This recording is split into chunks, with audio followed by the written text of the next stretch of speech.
Investigators say a 69-year-old man who escaped to the Philippines is responsible for the 1989 abduction and sexual battery of a young girl. For nearly 4 decades, a single strand of DNA from a forgotten crime scene sat in storage, a ghost in the evidence locker, waiting. It was genealogical research and preserved DNA evidence from the case that led detectives to Young Tom Talmadge. It was a clue, preserved from 1989, that would eventually reach across oceans and decades to unmask a predator who believed he had vanished without a trace. This is a story about how forensic science, specifically investigative genetic genealogy, redefines the boundaries of justice. But it's also about the human cost and the uncomfortable questions we must ask when technology outpaces our ethical frameworks. In 1989, the Tampa Lanes bowling alley in Hillsborough County, Florida, was a vibrant hub of family entertainment. Picture it: the smell of popcorn and shoe polish, the rhythmic clatter of pins, the siren calls of arcade games. It was a place where children felt safe to wander, to play, to be children. One such child was a 7-year-old girl whose name we will not release. She was there for an evening of fun. Maybe a birthday party, maybe just a casual outing with family. She was innocent, trusting, and utterly unaware that her world was about to be irrevocably shattered. That night, she was lured away from the bright lights and familiar sounds by a man offering arcade coins. He drove her away, committed a sexual battery against her in his car, and then, with a chilling disregard, dropped her off at a different bowling alley. The trauma inflicted on that young girl was profound, a wound that would never fully heal. The crime sent shockwaves through the community. Investigators worked tirelessly, collecting what evidence they could in an era before advanced DNA profiling was commonplace. A suspect was sought, but the leads went cold. The case languished, becoming another entry in the growing ledger of unsolved crimes, a constant ache for the victim and her family. For nearly 4 decades, it seemed justice would remain out of reach. But what if the very essence of a perpetrator, their genetic blueprint, could be stored, silent and unseen, for decades, waiting for technology to catch up? This is the core debate surrounding investigative genetic genealogy, or IGG. For years, cases like this one, with no immediate suspect match in traditional law enforcement databases, were dead ends. The question was, how do you find a ghost in the machine when you don't even know what the machine looks like? The answer, as it turns out, lies in our shared human heritage, our family trees. The preserved DNA from the 1989 crime scene wasn't just a biological marker. It was a roadmap, a silent witness waiting for the right interpreter. This wasn't just a local investigation. It became a testament to international collaboration involving the Hillsborough County Sheriff's Office, the Florida Department of Law Enforcement, U.S. Homeland Security Investigations, and even the Philippine Bureau of Immigration. The pursuit of justice, in this instance, truly knew no borders. So, how did this decades-old DNA finally lead to an arrest? The key was investigative genetic genealogy. Unlike traditional forensic DNA analysis, which compares crime scene DNA directly to a database of known offenders, IGG takes a different approach. It involves uploading crime scene DNA to publicly accessible genetic databases. Think sites like GEDmatch or Family Tree DNA, where individuals voluntarily submit their DNA to explore their ancestry. Forensic genealogists then search for distant relatives of the unknown suspect whose DNA is in these databases. Once those matches are found, the genealogists begin the painstaking process of building out family trees using traditional genealogical research methods, birth records, death certificates, census data, to connect the dots. They work backward and forward, narrowing down potential candidates until they identify individuals who could be the source of the crime scene DNA. In this case, the preserved DNA from 1989 was analyzed, and the genetic markers were uploaded. The painstaking work of genealogical researchers began. They found matches to distant relatives of the perpetrator, slowly, meticulously, constructing a family tree that had evaded law enforcement for 37 years. Eventually, that tree led them to one name, Young Tom Talmadge. The Florida Department of Law Enforcement then confirmed the DNA match. This wasn't just a familial link, it was a direct, irrefutable connection, The cold case, once frozen in time, began to thaw. But while IgG is a powerful tool, it's not without its complexities and controversies.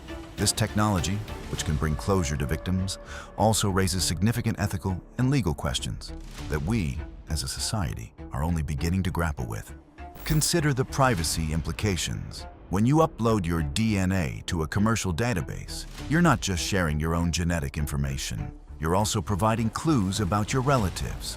Law enforcement can access this highly personal information, often without explicit consent from the individuals whose DNA is being used, or even their knowledge.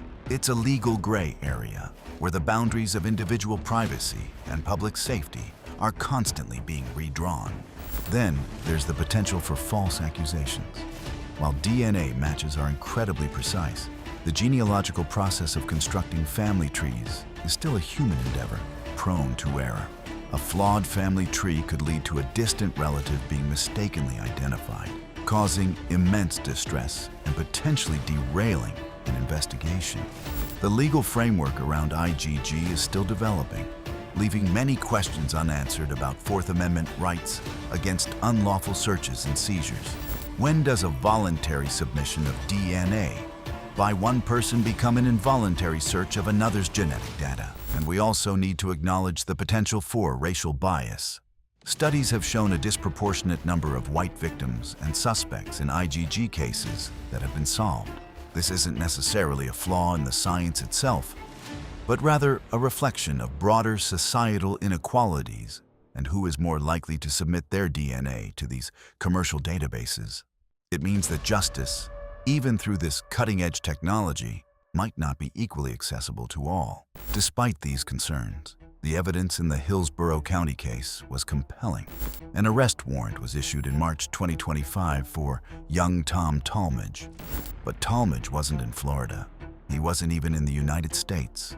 For 37 years, he had been living as an expatriate in the Philippines, believing he had outrun his past. He was 69 years old, living a life far removed from the cold case files back in Tampa. The chase was on. U.S. Homeland Security investigations provided intelligence to their counterparts in the Philippines. The Philippine Bureau of Immigration's Fugitive Search Unit initiated an operation. This wasn't just about one man. It was part of the Philippines' Shield Kids campaign, a direct effort to prevent the country from becoming a haven for foreign sex offenders. It was a global dragnet, tightening around a man who had enjoyed nearly 4 decades of freedom. There was no escaping the ghost in his genes. On April the 23rd, 2026, young Tom Talmadge was apprehended in Cavite, Philippines. The news of his arrest broke just days later, sending ripples across the world. The long arm of justice, powered by a tiny fragment of DNA, had finally reached him. He was detained at the BY Warden facility in Camp Bagong Diwa, Taguig City, awaiting extradition back to the United States to face charges. For the victim, now an adult, this arrest brings a glimmer of hope after a lifetime of carrying a profound trauma. The emotional toll of such a crime, compounded by decades of silence and uncertainty, is immeasurable. While an arrest is not a conviction, it is a crucial step towards accountability, a recognition that her suffering was not forgotten. But the implications of Talmadge's arrest extend beyond this single case. Around the time of the 1989 abduction, a 3-year-old girl was taken from a Pasco County gas station.